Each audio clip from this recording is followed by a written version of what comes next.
Oba mulimu sitaani kambaviiri. Kakati tubatwalawo obusembayo twaziirira mane twabasanze olwedde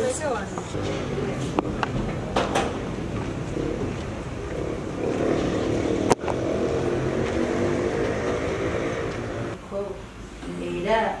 otuuseeko ku poliisi oba otuuseeyo emirundi emeka era ekyandimweraliikiriza okubeera bakolaki oli bw'abanga sajoni banansezi bakolaki abalina omuwenda no itsoke kati mutwale nti ye sajoni alako naddeeka mu mirembe kubanga era bw'afuna ekizibu n'afuna infection ng'ali walafe yeebeereremu akakase nti oyo omulwadde ajja baleetera akabasa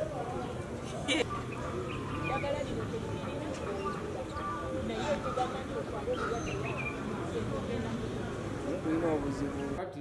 tukuta medical student yali mu Luganda afana nanti olina obyogera mu Luganda yetaaga mulongoosa naye bamaze ne bantuma buli kimu ekyetaagisa n'ekireeta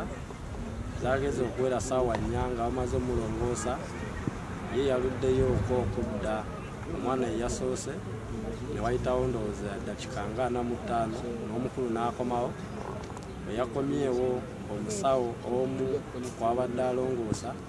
n'anteeka mu kasenge n'aŋŋamba nti ssente z'abasawo abakoze omulimu ziriwa yabadde ayogera luzungu naye nga mbiwulira bulungi ng'ate era mbitegeera ekyamazima ne mubuuza ssente zirina kuba mmeka n'aŋŋamba $25,000 saamuzeemu nakutamye wansi n'entandika kaaba kale enkya ku makya ngenda kubira muzeeyi anteereko ssente nzikuwe n'aŋŋamba ku makya making sure ebeerenga ku makya saagala nje na tough face oŋŋambe ndi musajja mubi nemugamba tewali buzibu sawo bw'asaba omulwadde ssente omuntu waaviridde mu kyalo eri ajje mu ddwaliro lya gavumenti bamukoleko kitegeeza abatalina ate omusawo n'amusaba $300 n'amusaba $25,000 abantu abeegumbulidde okuvumaganya gavumenti nga bayita mu kutulugunya abalwadde nga babajjako ssente nga babatuma obuntuntu obwo obutonotono paka ku bintu ebine ssente zibadde basabye nga nnyingi nga ne basoose okunsaba okugula eddagala erimukolako nga naguze eggule ng'ate era nalyo lyadde lya ssente nga nadde sobola kumanejinga funa $25,000 mu kaseera ako nga we yabadde azaagala n'olunaku lwe nadde musuubiza era zaali tezigenda kubeera omuze ku ddwaliro eryo lyolaba bwe mukwata omuntu ng'oyo bwe tumukutte abasawo nga bagamba oyo abadde yintano bagamba bayintani simanyi yintani babiyita yintani mboyo yintani nziko okusaba abalwadde ensimbi mu ddwaliro lyaffe era Luweero hospital si mupya bazze basaba abalwadde ensimbi era nga bakyasabye tubadde tulwana nayo nga administration ddwaliro muno era tubadde tukina ripoti ez'enjawulo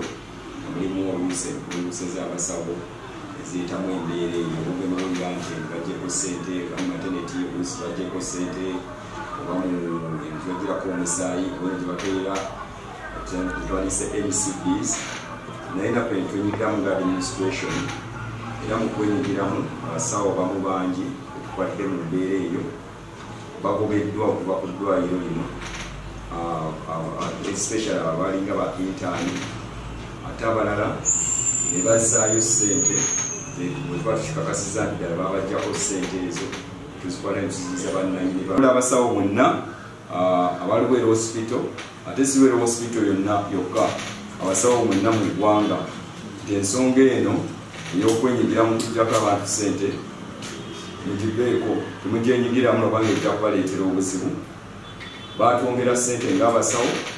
era tusuubirwa tulina okuwa saaviisi eri commensurate erimu egwa mu ekyo kyetuweebwa. Poliisi yaguddewo omusango ogwa extortion oba okufuna ssente mu lukujukuju ate ng'obuweereza mu ddwaliro lya gavumenti.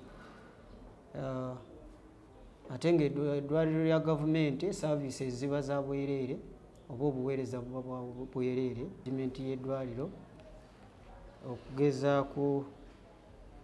okufuna obujulizi then omukulu ono bamutwale mu kooti alabe engeri gy'agenda obite.